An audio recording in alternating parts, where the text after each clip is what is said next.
Graças e paz, meus irmãos. Amém? Você pode se assentar, fique à vontade. Glória a Deus, obrigado.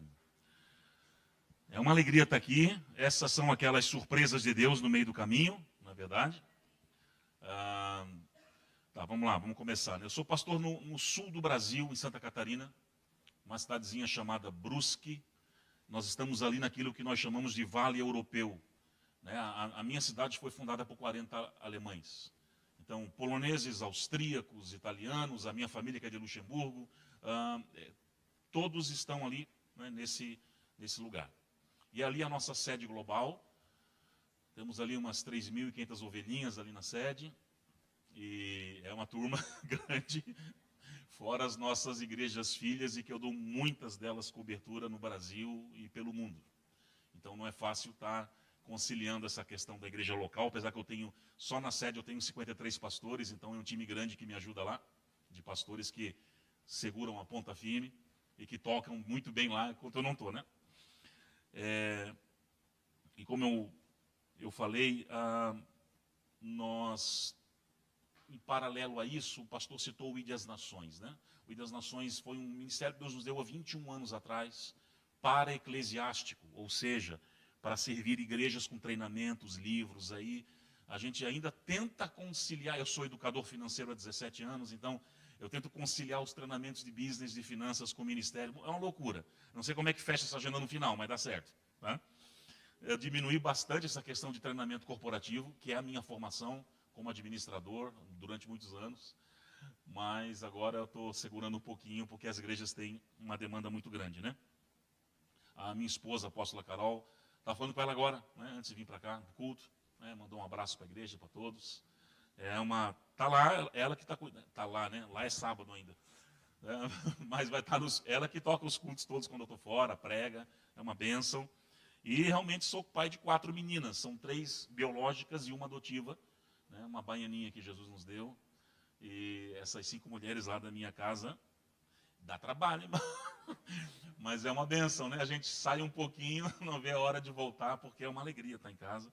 E essa conexão foi do céu, né? Foi através do pastor Ronaldo de São Paulo, de Poá, que, se eu não me engano, já esteve aqui, né? Ele e o Vini, hoje são filhos ministeriais, caminham a nossa cobertura, né? Uma igreja que é muito colada com a gente nesses últimos 3 anos. E aí ele falou, você tem que visitar lá um pastor, uma família, uma igreja. E a gente deu uma fugida da Nippon, irmãos, que a Nippon me trouxe, na Nippon Avivamento, para passar pelas igrejas deles. Então eu dei uma fugida estratégica ontem para poder estar aqui hoje, mas eu sei que é por um propósito, amém? Você crê nisso? É por um propósito, né? E você viu uns livros lá, né? Precisa tentar explicar o que é a questão dos livros que estão lá atrás. Eu vou lançar daqui a 10 dias o meu 32º livro. Trouxe todos, mas nem perto, irmão, senão tem que ter um avião só para livro, né? E não tem muito espaço, então eu trouxe, né, um pouquinho assim, já levaram quase tudo lá em Nagoya, alguns manuais que eu trouxe, mas eu vi que ali, eu não sabia nem que eu tinha, né? Eu peguei a sacola ontem e trouxe para cá. Eu vi que tinha ali o meu manual de finanças. Bom, eu não sou vendedor de livro, né? Eu entendo que eu levo os materiais para facilitar entendimento. Por quê? Porque o seu maior patrimônio nestes dias é entender. Você só desfruta daquilo que entende. Entende? Você só desfruta daquilo que você entender. Por isso eu gasto tanto tempo e recursos em compreender e discernir o que Deus está apontando e as Escrituras. E eu sei para vocês que estão aqui na outra ponta, né? O pastor que veio comigo, ele falou assim, pastor, nós zeramos o game agora, né? É o último país aqui na parede, aqui, não tem mais para onde ir agora. Eu falei, mais ou menos isso. Glórias a Deus. Eu tinha vindo até o Nepal. O Nepal é um caminho, uma rota comum para mim, porque uma das minhas filhas está indo como missionária para o Nepal em agosto. Estou preparando ela e o meu genro para estarem lá. Um país bem hostil, hindu, e plantar uma filha lá não é fácil, mas se Deus mandou, a gente tem que obedecer, né? E glória a Deus por estar aqui. Aí tem esses livros que estão aqui. Deixa eu explicar o que é. O que sobrou, né? Esse é meu best-seller. É onde eu ministro seminários de finanças no mundo inteiro. Com esse material. numa área que foi violentada no mundo todo nos últimos anos por mercenários e manipuladores, sim ou não? Só que não é porque ensinaram algo errado que não tem a forma certa de se fazer. Bíblica, genuína, cristocêntrica, centrada de você crescer financeiramente. É com princípios. Não quero te desapontar, mas você não cresce financeiramente coração em jejum. Pode se descabelar orando. Você não vai aumentar 1 milímetro as suas finanças. Você cresce financeiramente com 2 coisas. É um barquinho e 2 remos. Remo número 1, princípios basilares que norteiam finanças e que estão expressos nas Escrituras. Dízimos, ofertas, primícias, votos, memoriais, corbãs. E nós ainda fazemos muito instintivamente, sem entendimento.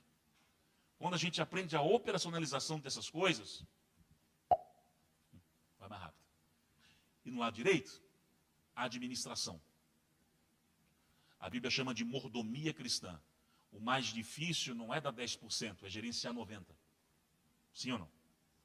É aí que você mostra se você é uma pessoa confiável no reino ou não. E Deus está atrás de pessoas confiáveis. Deus ama todos, sim ou não? Mas não confia em todos. Se você se mostra confiável, Ele depositará nas suas mãos tesouros terrenos e riquezas eternas. Então depende do seu nível de confiabilidade. Então esse livro, quando você, não é para você ler, é para você estudar. Papel, caneta, lumicolor, Bíblia do lado. Se for para ler displicentemente, nem leva, porque são tipos de materiais que é para ser estudado. Para você internalizar e aplicar, obviamente, né? Senão não tem resultado nenhum. Esse outro livro aqui, o Liderança e Reino, ele é um livro que eu escrevi, é um dos manuais. Eu estou explicando, tá? Porque depois eu não vou nem gastar tempo mais com isso, para você entender um pouquinho do que a gente produz para o mundo. Esse livro, igrejas no mundo inteiro usam ele para treinar os seus obreiros. São 20 capítulos, se transformam em 20 aulas e com exercício no final. E como ele não é doutrinário, porque cada igreja tem, né? Um crê na escatologia assim, outro assado, um é arminiano, um é calvinista, a gente nem entra nesse assunto. A gente trabalha mais a vida do líder, que daí é universal, é plural. Esse livro aqui, núcleos na Suíça, núcleos na África, na Europa, na América, usam esse material, é muito bom. E quando eu trouxe esse livro aqui, eu não ia trazer, porque eu tinha muito material bom que eu queria trazer. Livros sobre... Eu lancei um livro, uma vez, chamado Autoridades Abusivas. Foi uma denúncia. É aquele livro que você lança e sai correndo, porque sabe que vai apanhar depois. E apanhei muito, né? Você não tem noção, tocar na ferida não é fácil. Só que me veio no coração de trazer esses livros aqui, que é o último da lista que eu ia pegar. Porque, irmão, eu antes de ir para o aeroporto, eu olhei para o meu estoque de livros e falei, o que eu levo? Porque são os meus livros, os livros da minha esposa, eu tenho uma editora, os livros dos filhos ministeriais, livros de amigos que eu produzo. Eu fiquei olhando assim, não sei o que eu falo. E me veio no coração trazer esses 2. Isso aqui foi uma direção de Deus trazer. Esse combo, recomeço, são 2 livros de família. Um é da minha esposa, ela foi abandonada quando criança, ela é carioca, é do Rio de Janeiro, ela veio para o sul do país fugida, a mãe dela, ameaça de morte. Quando ela prega sobre o livro, ela não pode nem contar tudo por causa de processo, se está filmando ela tem que segurar, ela não pode contar a história toda. Mas é uma história assim, irmãos. Depois de 28 anos, Deus deu o coração do pai dela para ela e reconectou. É uma história de paternidade. Ela profetiza, um dia vai virar um filme. Eu falei, amém, vai virar. Estou contigo nessa oração aí, em nome de Jesus. E o outro livro eu produzi de um pastor da nossa região, que passou por um divórcio, quis se matar e perguntou para Deus, é possível recomeçar? As 2 histórias mostram que é possível. São 2 testemunhos violentos e quando eu estava assim, na frente daquele estoque, eu falei, não, é isso aqui que eu vou levar para o Japão. Porque histórias edificam e se tornam muito evangelísticos, porque às vezes a pessoa, eu não quero ler um livro teológico, mas uma história a pessoa lê. Então eu entendi que é um material evangelístico, para quem sabe não só para você, mas ofertar na vida de alguém, né? Tá bom, gente? Então esses que os materiais estão ali. Vamos lá, Efésios capítulo 1, versículo 13. Efésios 1:13, eu vi que vocês têm a ACF, né? Nós vamos ler na ACF então. Bora lá. Pastor, é uma honra estar aqui, viu? Tem propósito, pastora, as filhas abençoadas aí. Glórias a Deus. Efésios 1:13.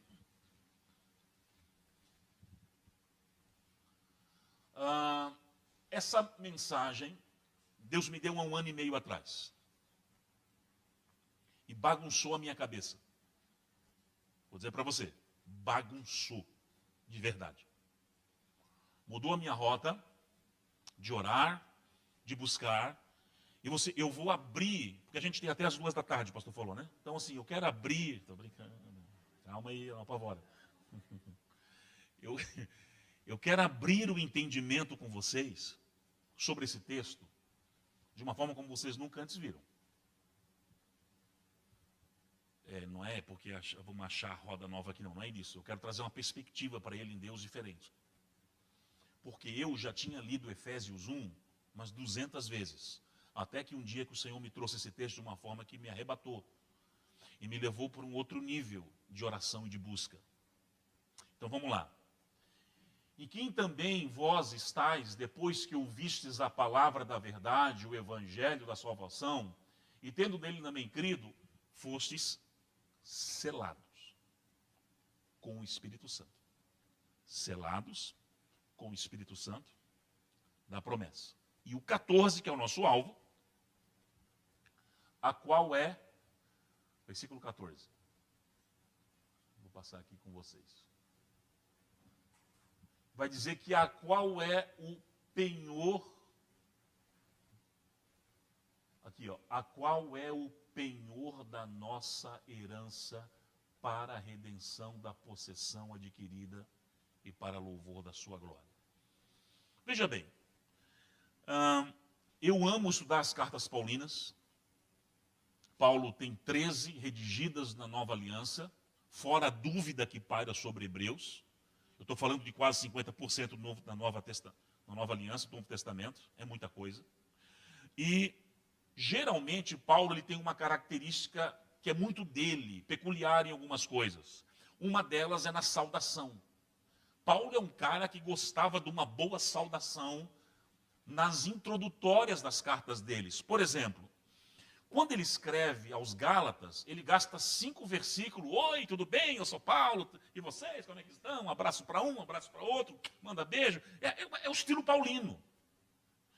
Por exemplo, quando ele escreve aos Romanos, ele gasta 7 versículos. Ele gostava da saudação, né? Quando é 1 Coríntios capítulo... A primeira carta de Paulo aos Coríntios, ele gasta 9 versículos numa saudação. Efésios é meio que o patinho feio das cartas. Ele gasta 2. Talvez um dos prefácios mais curtos de Paulo. É como Paulo dissesse assim, ó, oi, tudo bem? Eu sou Paulo, bora para o que interessa. Ele não gasta tempo se apresentando muito. Ele está interessado em despejar orientação, discernimento e revelação. Por isso que a carta de Paulo aos Efésios já começa diferentona aqui. Já começa, no prefácio você já vê assim, pô, o cara está interessado mesmo em... Vamos pregar e vamos para cima. E aí, você vai ver que do versículo 3 ao 14, não vou ler tudo, a gente ganha tempo, né, gente? Ele vai falar das bênçãos, olha tudo que ele vai falar. Ele vai falar das bênçãos celestiais em Cristo Jesus. Ele vai dizer que nós temos a redenção pelo sangue de Cristo. Ele vai dizer que nos revelou tudo isso pelo mistério da sua vontade. Ele vai nos dizer que ele nos fez para louvor da sua glória. Tudo isso eu vou pular, porque eu quero grifar que ele é o penhor da nossa herança. Então, nós entendemos muito pouco o significado dessa expressão. Infelizmente. E foi há 1 ano e meio atrás que isso soltou para mim. E a gente precisa de uma boa exegese bíblica aqui para poder se aprofundar um pouco mais no que significa esse termo, quando Paulo falou que o Espírito Santo é um penhor da nossa herança. Tem algum advogado aqui, não? Um advogado que se formou? Não? Vou te perguntar o porquê. Porque penhor é um termo jurídico. A maioria aqui é brasileiro, né? Eu creio. Então você deve, não sei se está há muito tempo aqui no Japão, ou veio há mais tempo, pouco tempo. Penhor ou penhora é algo normal no Brasil. Vamos ver se você lembra comigo o que é. Eu vou lá no banco, numa instituição financeira, eu pego 100 mil, falando reais, emprestado, pego uma quantia, eu vou, deixo um carro meu, um terreno penhorado por aquela dívida. Porque se eu não pagar, o banco toma o meu carro ou toma o meu terreno, ok? Uma penhora é uma garantia real em caso de dívida, garantia no caso de débito. Esse é o valor de uma penhora. A penhora pode ser de bens, imóveis, direitos, etc. E eu, como já fui administrador durante tanto tempo, eu já vi muita gente perder muita coisa penhorada. O cara penhorou uma casa, o cara penhorou um carro, e aí não conseguiu quitar a dívida, o banco não tem perdão. Vai e toma de você. Então já vi muita gente que contraiu uma dívida e deixou um penhor, ok? Como dentro da administração eu chamo de efeito garantidor. Um efeito garantidor, no caso, se eu não pagar aquilo. É assim que vocês aprenderam sobre penhor? Entendido? Todo mundo entendeu? Você já vai saber o porquê. Nós já vamos chegar já aí. Entendendo isso, eu quero tentar resumir a nossa trajetória da humanidade em 3 versículos. É difícil, eu sei que é difícil. Mas vamos tentar. Vou tentar resumir a minha e a sua saga em Deus em 3 textos. É simplório, pastor, eu sei que é, mas nós vamos pelo menos tentar. Vamos lá então, Romanos 3, 23. Texto número 1. Romanos 3, 23.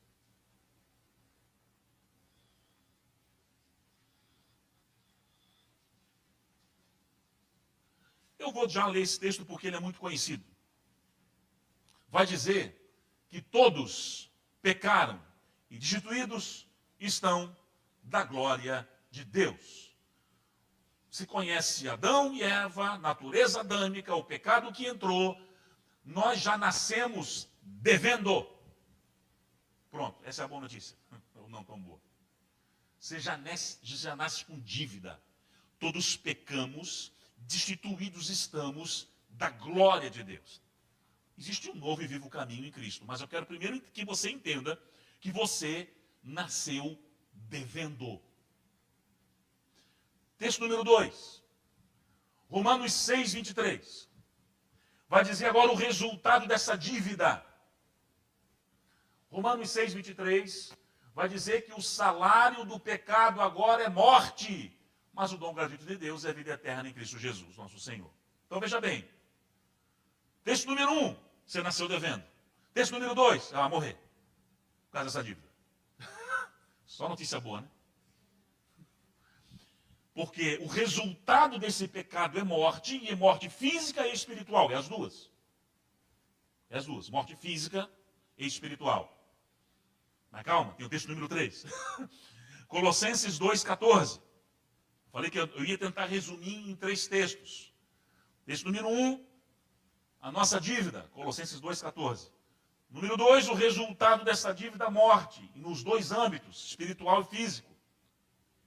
Terceiro, havendo arriscado a cédula ou a dívida que era contra nós nas suas ordenanças, a qual de que éramos contrária, ele tirou no meio de nós e cravou na cruz. A NVI vai dizer assim, ele riscou a dívida, ele rasgou a dívida na cruz que era contra nós. Resumindo, nascemos devendo, resultado é morte, mas Jesus na cruz, ele veio não só para nos salvar, nos redimir, restituir, ele pega essa dívida que era contrária e rasga na cruz, e nós temos acesso agora a ele. Glórias a Deus por isso, um novo e vivo caminho. Aí, aleluia, glória a Deus, isso é bom demais. Mas aí que começa o negócio. Aqui começa a confusão. Não é confusão não. Mas eu quero dar um tilt no teu cérebro hoje de propósito. Vamos lá. Nascemos devendo, não temos mais dívida agora porque ele rasgou na cruz. Glória a Deus. Estamos livres em Cristo. Se o penhor é dado em caso de dívida, nós não temos mais dívida, para que o penhor? Você nunca se perguntou isso no texto? Ou só eu, que sou meio doido assim? Olhar de administrador, o texto. Ele nos deu um penhor. Mas o penhor é o efeito garantidor em caso de dívida.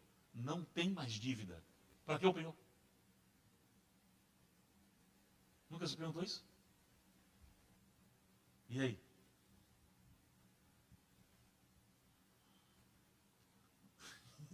Está fritando o cérebro aí? Vamos voltar para Efésios 1,14. Vamos lá?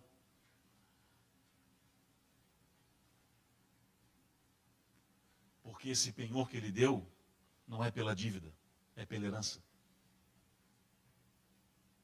Ele é o penhor da nossa herança, não da nossa dívida. Você entendeu agora? Aí é mais difícil para mim entender ainda. Vamos lá, eu sou administrador. Quem é o cara que entrega um penhor por uma promessa? Você já viu alguém fazer isso na vida? Que nem eu fazia assim, pastor, eu te prometo que eu vou te dar uma motinho. Vamos dizer que você promete uma coisa. Uma moto. E para provar que essa minha palavra é a verdade, eu vou deixar um penhor. Ó, se eu não te dar a moto, pode levar um carro meu. Quem é um doido que faz isso? Quem é um doido que faz uma promessa, naturalmente falando, né? E assim, ó, como a minha palavra é verdade, eu vou deixar um penhor para mostrar que aquilo que eu vou fazer é verdade. Não, só Deus para fazer um negócio desse. Porque homem não, eu nunca vi. Eu me converti em 96. 98 eu entrei no ministério, vai fazer 27 anos no mês que vem. Eu nunca vi ninguém dar um penhor por uma herança. Por uma dívida sim, por herança não. Só Deus, porque Deus não precisa provar nada para ninguém. Ele é Deus. Ele não precisa mostrar que ele é Deus, ele não precisa atestar nada, ele é Deus, ponto. Mas ele fala assim, olha, eu vou vos preparar um lugar. Tem a Nova Jerusalém que desce ataviada, preparada para vocês. E como prova do que eu vou fazer é verdade, eu vou deixar um penhor na terra, pela herança, por aquilo que vos aguarda. Meu Deus, irmão. Quando a minha cabeça começou a abrir para esse texto, eu falei, não. Aí eu fiquei ainda mais grato e mais aleluiado por causa do tamanho do Deus que nós servimos. Ele deixar um penhor pela herança. Agora a pergunta é, que herança? Estou te provocando hoje, né? Que herança? A mãe não sabe nem que é a tua herança. Boa pergunta. Teve um doido na Bíblia que um dia chegou para Jesus e falou assim, nós que largamos tudo para te seguir, nós ganhamos o quê? Sim, sempre tem um doido. Sempre tem. Sabe quem foi? E nós que deixamos tudo para te seguir. Rola o que para nós? Sempre tem um doido para perguntar um negócio desse. E só poderia ser o Pedrão. Não, tinha que ser Pedro. Podia ser outro.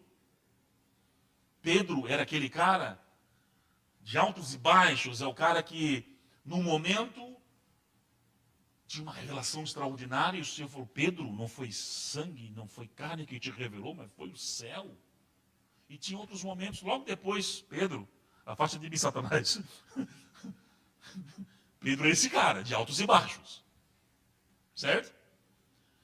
Imagina, eu quero imaginar a cena, gente. Os discípulos reunidos, Jesus está ali, Pedro chega assim, nós deixamos tudo para te seguir.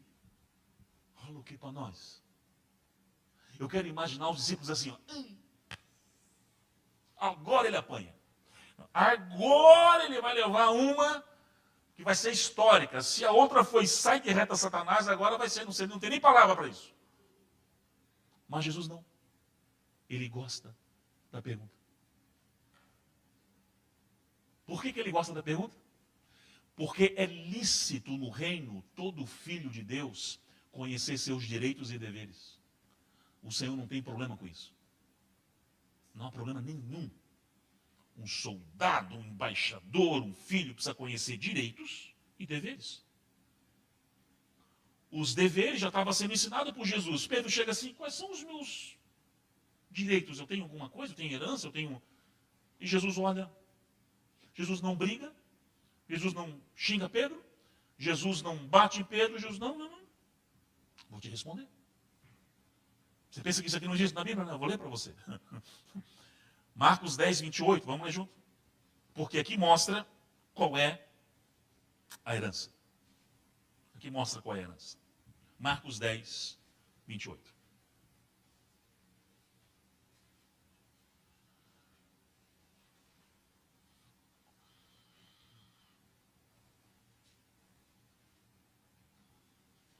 Marcos 10, 28. Pedro começou a dizer, e nós que deixamos tudo e te seguimos? É legal que umas versões já falam, né? O que ganhamos nós que deixamos tudo e te seguimos? Ele falou assim, e nós? A gente abandonou tudo, Jesus. A gente renunciou, coisa para dedéu, meu barquinho cheio de peixe, a minha profissão. Ele não está botando Jesus na parede, dizendo, olha, eu quero alguma coisa. Mas ele está com o coração sincero. Tá, o que nos cabe? É lícito isso. Porque não há arrogância, não há quebra de respeito, nada. É um cara querendo conhecer qual é a herança dele, está tudo certo. E Jesus fala, quer saber? Então eu vou te dizer. Está aqui, no versículo 29, ele começa a dizer assim, ó. Jesus falou assim, então quer saber, Pedro? Eu vou te dizer, em verdade vos digo, ninguém há que tenha deixado casa, irmão, pai, mãe, mulher, filho, campo, por amor de mim e do evangelho. Mas peraí, quando fala deixar mulher e filho, não quer dizer abandonar o lar. Está falando de ordem de prioridade aqui dentro. Quem que é primeiro na sua vida? É mamon? É o trabalho? Quem é? É ele. Se ele tiver a primazia, o resto tudo vai fluir. Quem que é primeiro aqui dentro? Então não há ninguém que deixou tudo, botou eu em primeiro, por amor de mim o evangelho, que aí a herança aparece. Não receba 100 vezes mais aqui, nesse tempo, também em casa, irmão e pai, em campos, com perseguições, sim, lutas fazem parte do processo, mas também lá, herança lá, no século vindouro. Então o que Jesus está falando? Tem herança aqui, tem herança lá. Tem herança lá, tem herança aqui. Tem herança aqui, tem herança lá, tem herança lá, tem herança aqui. O que o movimento da teologia da prosperidade fez? Movimento franciscano, de 3 décadas atrás, a teologia da miserabilidade, o que falou? O crente, para alcançar o céu, tem que ser pobre, de maré de si. Quanto mais miserável, mais sinônimo de vida com Deus. Ou seja, só tem herança lá, gente. Esquece aqui. Aqui é para viver miserável. Está errado. Porque o próprio Senhor Jesus falou, eu vim que vocês tenham vida, e vida em abundância. Só que a teologia da prosperidade também foi para o outro extremo. É só vida aqui, prosperidade aqui, sucesso aqui, e esqueceu de falar do céu, da Nova Jerusalém. Jesus está botando um ponto de equilíbrio. Ei, peraí, não é só lá, não é só aqui, é nos dois que eu tenho para vocês. Então, a plenitude de Deus, saiba que Deus tem herança para você nessa terra e lá também. Então, você precisa acessar essas duas coisas. Então, resumindo, o Pai deu o Abba, o Filho, para a remissão dos pecados, e o Espírito como o penhor dessa herança. Agora, qual que é o ponto-chave para mim? Para mim, para o meu coração. A revelação. Se o Espírito Santo é o... Olha só, vou chegar pertinho. Se o Espírito Santo é o penhor da herança, quanto mais perto do penhor eu estou, mais perto da herança eu fico. Não é meio óbvio isso, não? Por que a maioria das pessoas andam miseráveis nessa terra? Porque não tem relação ou relacionamento com o penhor. Se ele é o penhor da herança, ele é o apontador de caminhos. Mas é uma geração que não conhece o Espírito Santo. Vive na superfície e não acessa segredos mais profundos. Você entendeu agora? Ah, pastor, quando Deus começou a trazer isso ao meu coração, comecei a desesperar. Porque eu sempre tive como primazia a busca pelo Espírito Santo, a busca pelos dons. Inclusive, voltando do Japão agora, essa semana, eu volto quinta-feira, chego sexta em casa, eu falei com a minha esposa, olha, nós vamos entrar no mês de julho num propósito mais forte de oração, de busca, de jejum e busca pelo Espírito Santo.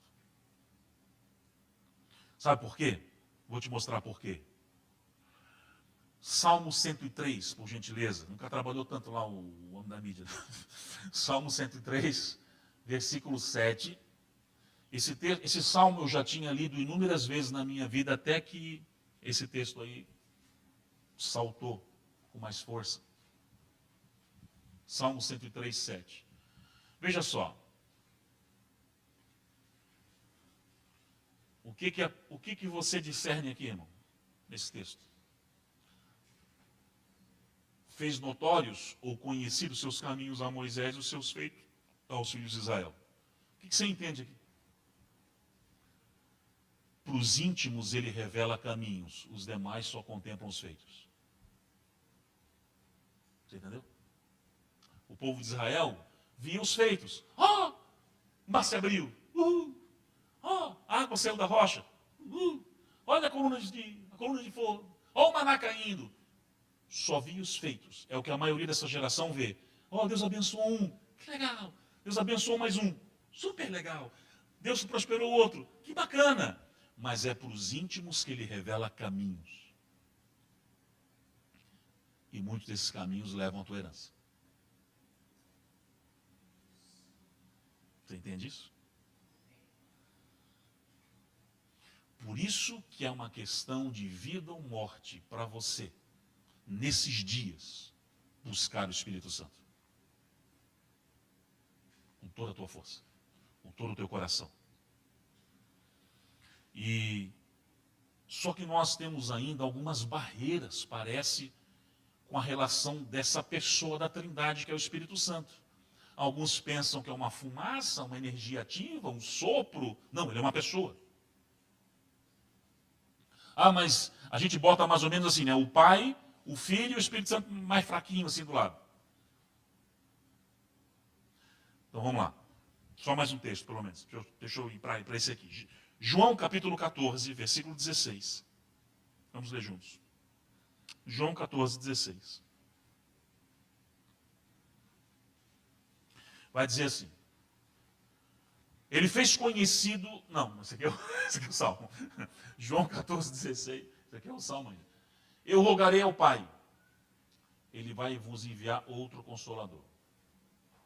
Veja bem. Jesus gostava de chamar o penhor de Consolador. Eu vou rogar ao Pai. E ele vai enviar um Consolador, o penhor, para ficar com vocês para sempre. Mas veja só. A palavra outro no grego, tem duas palavras para outro no grego, héteros e halos. O que é héteros? Outro de um tipo diferente e halos outro do mesmo tipo. Por exemplo, se eu der uma laranja para o pastor, pega uma laranja. Ele, obrigado, ele comeu. Quando ele terminar, eu falo, você quer outra? Eu falo, não, eu quero, pastor. Aí eu dou uma maçã. É uma fruta também, mas outra de um tipo diferente. Héteros. Se ele terminar a laranja, eu falo, você quer outra? Ele quer, eu dou uma laranja de novo. Obrigado. Outra do mesmo tipo. Halos. Que palavra você acha que Jesus usou aqui? Em outro. Ele usa a palavra halos. Eu vou mandar outro do mesmo tipo que eu. Com a mesma força, com o mesmo poder, com a mesma intensidade, com a mesma revelação, com a mesma envergadura. Não é outro de um tipo diferente, é outro do mesmo tipo. E eu não sei por que a gente bota o Espírito Santo na escadinha inferior. Tipo assim, o menor da lista. É um halos com a mesma envergadura e o mesmo poder. E aí, no versículo 26, João 14, 26 vai dizer, aquele Consolador, o Espírito Santo, que o Pai enviará em meu nome, ele vos ensinará todas as coisas. Qual que é o maior papel do Espírito Santo? Nos ensinar. Tudo! Tudo todas as coisas e vai lembrar, inclusive, tudo o que o Senhor Jesus nos falou ao nosso respeito, à nossa trajetória, caminhada e a palavra dele. Nós não acessamos lugares maiores porque nós não nos permitimos ser ensinados pelo Espírito Santo. Infelizmente. Ele quer ensinar sobre o seu trabalho, sobre o seu business. Eu me lembro quando eu era consultor de uma multinacional no Brasil, eu atendia algumas grandes empresas, e na segunda-feira, o meu gerente geral era crente, eu ganhei o dono da empresa para Jesus, inclusive. E quando terminava aquela reunião matinal de segunda, para o pessoal ir já para as suas, pegar a estrada, viajar e trabalhar, o meu gerente sabia que eu ia pelo menos 1 hora para o secreto. Ele sabia, já ele me liberava. Cara, eu vou ali num lugar para orar. Ele falou, não, vai. Eu ia orar. Eu ia, Espírito Santo, me ensina qual será o meu trajeto nessa semana. Eu quero ir para a cidade e tal. Mas o que o Senhor tem? E ficava ali um tempo orando em línguas. Ficava ali um tempo... De repente, vinha aquela impressão. É o norte do estado. Falei, uau. Eu fui número 1 da empresa anos. Porque eu sou bom? Não, porque eu permiti ele me mostrar os caminhos. Ele vai te ensinar todas as coisas. Eu preguei ontem à noite uma mensagem, os pastores, a família pastoral estava lá. Bom, vamos falar para vocês, eu falei isso ontem lá. Vai fazer 27 anos de ministério. Eu prego geralmente de 8 a 14 vezes por semana. Contando os cultos online, eu faço discipulado pastoral, com a plataforma, não é só presencial, é online, pelo menos são 3, 4 reuniões online que eu faço com núcleos fora do país. A gente tem célula em Niagara Falls, São Teresa do Canadá, tem aqui, a gente faz. E as presenciais, eu prego todo dia. E para mim é tranquilo, eu amo. É um encargo. 8 a 14 vezes por semana, toda semana, todo mês. Multiplica isso por anos. É muito fácil você transformar isso daqui que é sagrado em comum. Ah, já sei pregar. Tem mais de 1000 esboços aqui. Unidunité, salame, minguê, sorvete colorê. Esse aqui, pronto. Vou escolher um aqui e acabou. Não. Se tem uma coisa que eu procuro manter mesmo. Eu sou falho, eu sei que eu sou limitado, mas eu erro, procuro melhorar. Tem muita coisa para eu melhorar nessa vida ainda. Mas tem uma coisa que eu procuro manter, é temor. De entender o que ele quer falar. Eu estava almoçando com os pastores na sexta, conversando sobre o reino na mesa e tal. E aí a gente foi, de repente o Setoyama estava lá, o outro e tal, o filho dele, e a gente começou a entrar, veio uma bomba dentro de mim, pau! Você vai pregar amanhã sobre estações. Mas eu recebi um soco. Ontem à noite a palavra era aquilo que era para ser liberado, assim como nessa manhã. Ontem no carro eu já vim assim, ó. Eu tenho que falar sobre o penhor. Eu tenho que falar sobre o penhor. Porque eu entendo que eu preciso pregar aquilo que ele quer que eu pregue. Eu preciso que ele me ensine qual é, não só a boa, agradável, mas a perfeita vontade dele para a sua vida. A sua vida no Japão vai ser acelerada quando você conhecer mais o penhor. Aceleração. Você está entendendo isso? Pastor Jorge Linhares, é um amigo meu, não sei se vocês conhecem, da Getsemane, é um amigo meu pessoal. Eu vou pregar mês que vem lá de novo na Getsemane.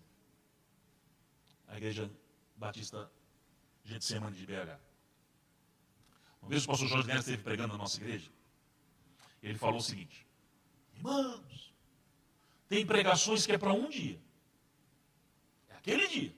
É uma decisão, tem que ser tomada, uma cura, uma pancada no estômago. Tem pregações que é para uma estação. Geralmente eu prego muito aniversário de igreja, principalmente das filhas, e eu geralmente trago uma palavra que é para aquele ano, assim, você dá uma direção. Direção, conselho, você pega, joga fora, faz o que quiser. Mas a minha parte eu fiz. E tem pregações que é para uma vida inteira. Por um dia, por uma estação, por uma vida. Essa manhã é para a sua vida inteira. Tem coisas que é para um dia, pastor. É um soco que acordei. Tem dias que é para, eu vou trabalhar em cima dessa palavra na próxima estação. E tem dias que é para uma vida inteira. Essa palavra de hoje é para você carregar para o resto da sua vida. Porque se você sair daqui e botar como meta até final do ano, você conhecer o Espírito Santo como nunca antes, você vai viver em um ano que demoraria 3. 2 o que demoraria 5. Você entende isso? Se relacionar. Agora, para eu conhecer uma pessoa, aí eu vou terminar com um teatrinho aqui. Eu estava pastoreando na época em Joinville, norte do estado, Santa Catarina também. E aí eu estava sentado no púlpito assim, pastor, e aí eu estava orando, estava só eu, era meio-dia, a igreja fechada. Aí passou um jovem lá na frente, provavelmente viu o meu carro, né, e entrou, sentou do meu lado. Falou assim, pastor, posso falar contigo? Eu falei, já está falando. Pode falar. Aí, sabe o que ele falou para mim? Não, foi engraçado. Eu vou fazer isso, pegar um jovem aqui. Fala um português? Não? Alguém fala? Quem? Um jovem que fala português. Fala português. Vem cá então, rapidinho. Pode ser, vem cá, o grandão aí. Um só. Então pode ser você mesmo que levantou, menino. Vem cá. Como é que é o seu nome? Hiroshi, então vem cá. Aí, o rapaz chegou do meu lado e falou assim, tu vai simbolizar aquele rapaz hoje, tá? Sabe o que ele falou? Ele falou assim, pastor, Deus está de marcação comigo. Eu falei, o quê? Sabe, no futebol, está me marcando. Deus não sei lá, não fala comigo. Eu vejo Deus falando com um, dando sonho profético para o outro. Deus fala a profecia com o outro. E comigo não fala nada. Eu estou ficando já assim, Deus está me marcando, está me pressionando. Deus não quer revelar nada para mim. O que você acha, pastor? Eu falei, caramba, o que eu vou falar para o cara desse? Cada uma que aparece. Aí, quando eu estava pensando assim, numa resposta teológica, tá, se eu falar de Deuteronômio, eu estava perdido. O que eu vou falar para um cara desse? O Senhor me deu uma... Vou repetir com ele aí. Hiroshi. É isso? Eu falei assim, você vai ser o rapaz daquele dia. Eu falei assim, Rafa, vamos usar que você é o Rafa hoje. Corre até o final da igreja. Vai lá. Está na parede lá. Até o final. Isso, fica aí. Daí eu falei, vai lá. A igreja era longa, irmãos. Ele falou, você está de sacanagem comigo? Eu falei, não, só faz. Eu falei, fecha os olhos aí, Deus. Não é sacanagem, não. Aí eu falei assim,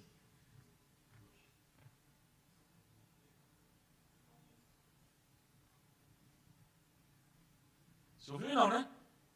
Então vem cá agora, do meu lado de novo, corre aqui, Deus. Pode abrir o olho, mas corre com o olho aberto. Né? Não vai dar ruim. Não vai dar ruim aqui. Vou repetir o que eu falei, tá? Pode fechar o olho.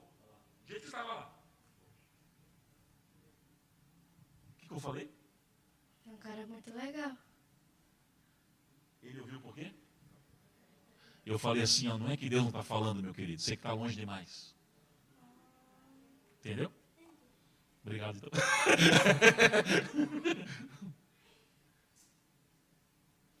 Aí ele, pastor, você não sabe brincar mesmo? Eu falei, não. Deus mandou essa, eu tive que te dar. Deus está falando o tempo inteiro, você que não está ouvindo. Chega mais perto do seu olho.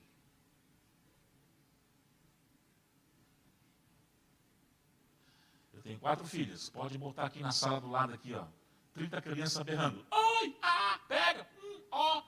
E bota uma só, de 7, por exemplo, a Catarina, ali no meio. E a Catarina vai dizer, pega uma boneca para mim. A Catarina está aqui.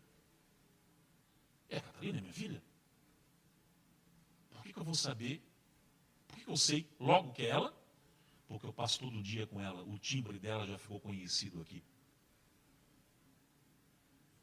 Um sussurro, eu vou saber que é ela. Passa mais tempo com um penhor que um sussurro dele você vai discernir que é ele. Nós só não ouvimos mais porque não gastamos tempo. Agora, para construir relacionamento sólido, eu preciso de tempo. Tudo que você ama nessa vida, você vai gastar duas coisas: tempo e dinheiro. Se você ama carros, você vai gastar tempo olhando carros e vai gastar dinheiro comprando carros.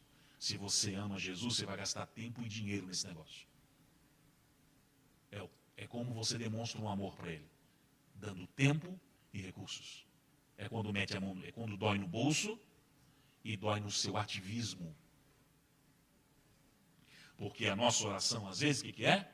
Já é de noite, lá 11 da noite, sei lá quando, 10 da noite, já vou orar de bruço, assim, no travesseiro já. Deus, oi. Foi a tua oração ali. É esse prato frio que nós entregamos para Ele todos os dias. E ainda queremos resposta. Pelo amor de Deus, irmão. Você está em Nárnia, só pode. A vida espiritual é ação e reação. Tornai a mim, diz o Senhor, e eu tornarei a vós. O que bate, abre. O que busca, encontra. É ação e reação. Não exige de Deus grandes coisas, você não está fazendo nada. O meu desafio, dos céus para você hoje, é você entrar essa igreja, essa casa, você, a sua família, no nível como nunca antes do Espírito Santo. E o que ele vai fazer? Acelerar essa obra, a sua vida e tudo que você carrega. E quando nos encontrarmos daqui a pouco, lá na frente, você vai dizer, pastor, só crescimento. Tem perseguições, como falou? Tem. Sempre tem uns demoniadinhos no meio do caminho, mas faz parte. É para nos treinar e nos amadurecer e nos forjar, nos tornar melhores. Faz parte da caminhada. Então eu queria que você ficasse de pé comigo nessa manhã, em nome de Jesus. E eu quero fazer uma oração com você que é bem diferente. Não é diferente, é normal, mas assim, é um desafio. É um desafio. Que desafio é esse? Eu não vou nem chamar o louvor aqui em cima, porque eu quero dar oportunidade para todos, tá? Vai ser sem louvor, sem instrumento, sem nada mesmo. Porque eu quero que todos tenham essa oportunidade. Anos atrás, ouvindo uma pregação parecida com essa, assim. Era o mesmo tema. Um homem, eu estava, não lembro que país que eu estava, um homem, não sei agora, mas um homem falou sobre o Espírito Santo. A primeira vez que eu ouvi uma pregação sobre a beleza da relação com o Espírito Santo. E aquele homem falou, olha, hoje é o dia de você fazer uma aliança com o Espírito Santo.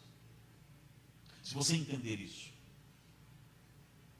você vai frutificar, você vai avançar, você vai mudar a sua vida. Existem 3 alianças que eu fiz na minha vida que eu digo que foram as principais. Número 1, a aliança da salvação, quando eu entreguei a minha vida para Jesus, em 1996. Segunda aliança, do casamento. Porque depois da salvação, a decisão mais importante da sua vida é com quem você vai casar. Erra aí com você.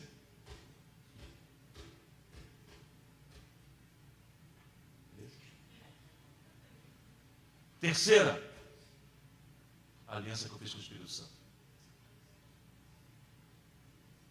Foram as 3 maiores alianças da minha vida. É a que eu procuro nutrir até hoje a minha relação com Jesus, o Salvador da minha vida, com a minha família e com a minha casa e com o meu melhor amigo, que é o Espírito Santo. Ele é meu melhor amigo. Tanto que quando eu cheguei aqui, ele começou a falar muitas coisas comigo. Aqui no culto. Começou a falar, eu falei, meu Deus. Ele começou a me dar direções aqui, começou a me dar direções lá na igreja. Eu tenho que voltar e fazer uma reunião. Me deu uma direção aqui, administrativa. Eu falei, meu Deus, não estou nem orando por isso agora. Eu falei, o ambiente da presença, eu revelo o que eu quero no tempo que eu quero. Você vai voltar tal, você vai chamar tal pastor, vai fazer uma alteração administrativa. Vou receber uma direção aqui agora. Porque ele fala em qualquer momento, em qualquer lugar.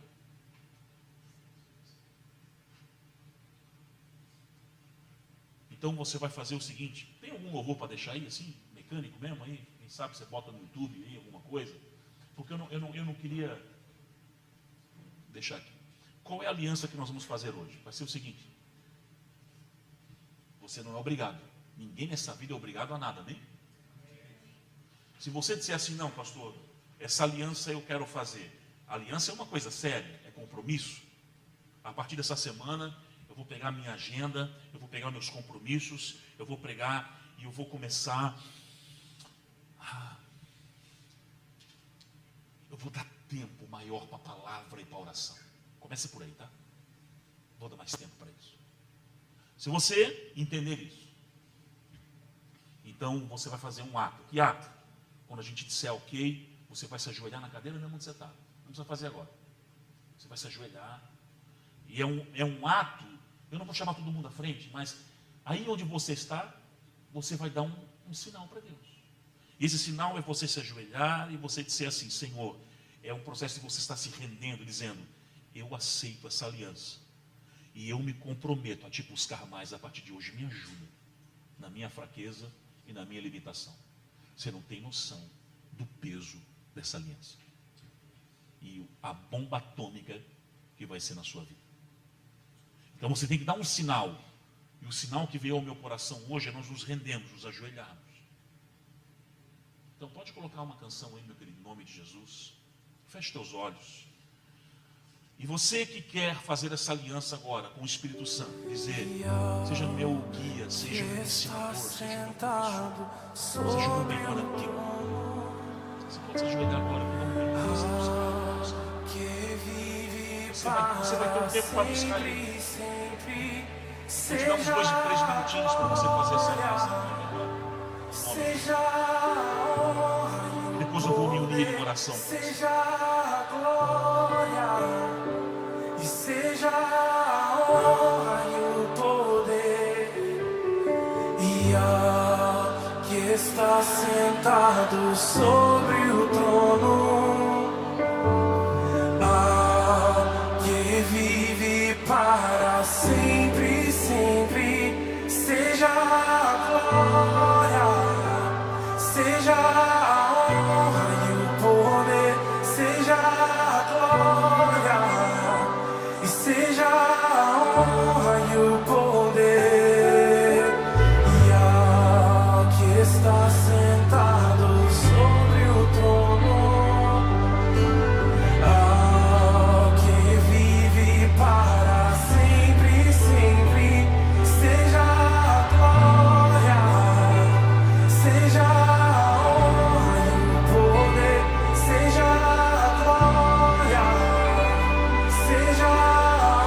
a honra e o poder, e ao que está sentado.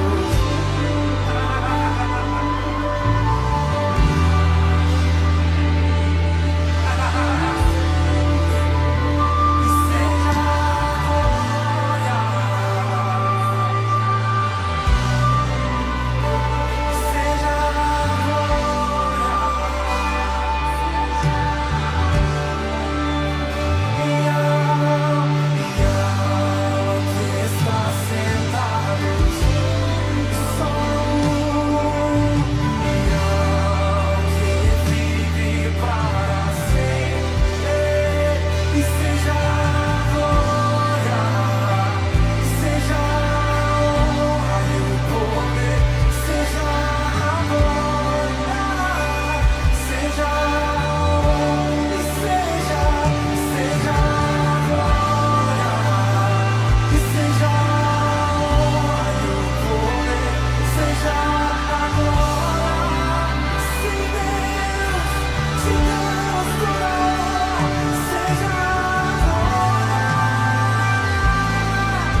Glórias ao nome de Jesus. Pode ficar de pé agora, querido, em nome do Senhor. Quero orar com você agora nessa manhã. Deixa me permita abençoar você agora. Vou deixar o som. Pai, em nome de Jesus, aqui os teus filhos estão, Senhor. Oraram a Ti. Buscaram a Tua presença. Na Tua presença a revelação.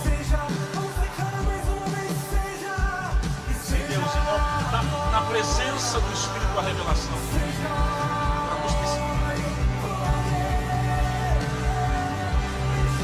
Atos capítulo 1, versículo 8. Diz que Ele levanta uns para Jerusalém.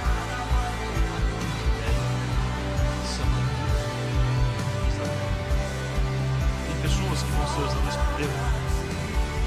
Uma geografia sua, uma cidade sua. Mas há um chamado de Deus sobre a sua vida.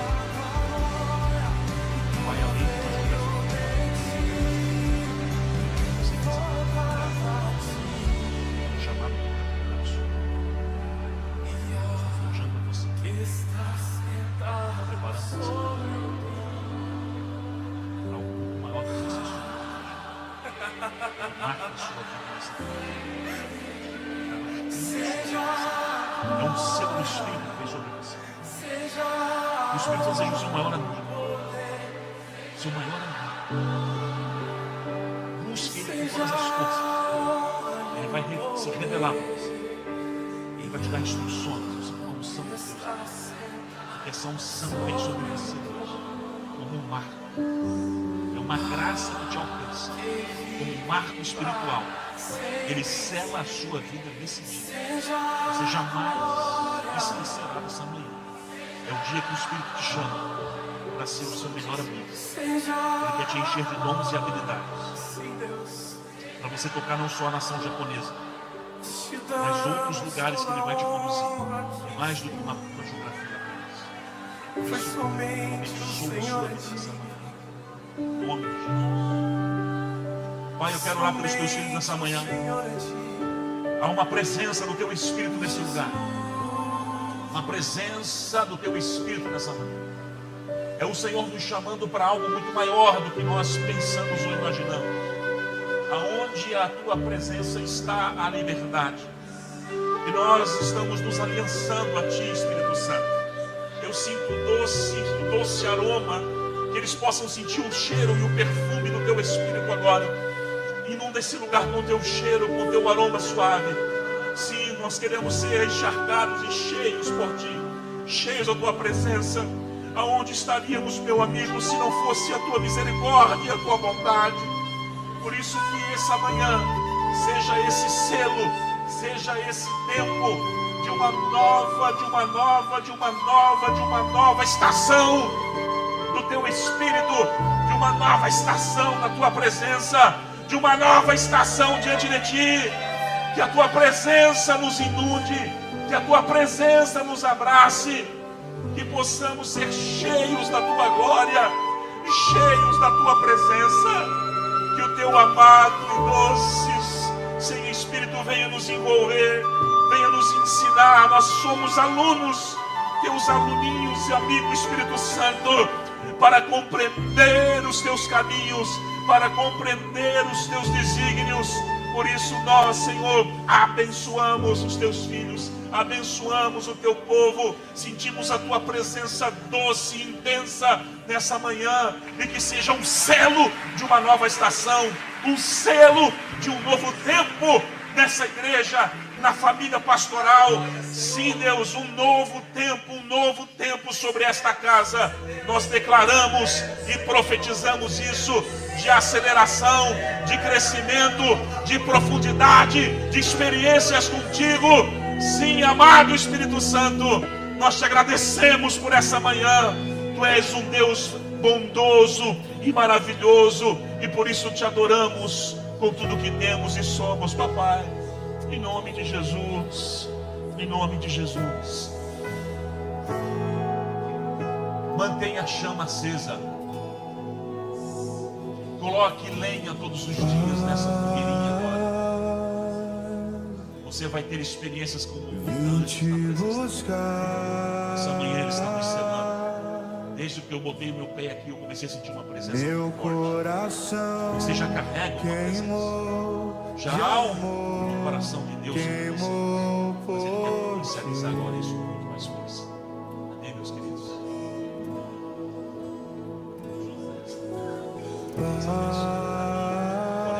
E era um propósito de Deus estar aqui. Eu fui abençoado. Deus me deu instruções. Me deu 3 instruções sentado. Confesso que demorei pra sentir, mas senti Há um olhar do céu sobre o lugar. e não vou sair daqui. Por isso que eu recebi tanta direção de Deus para minha vida. Eu falei, meu Deus. Sem te tocar, Lugares que eu vou, que Ele começa a falar comigo assim, sobre a minha vida, sobre particularidades. sem ser Que há um tocado olhar do céu por sobre ti. você e sobre a vida de vocês. Amém? Deus abençoe. Aplauda o Senhor Jesus então, querido, em nome do Senhor.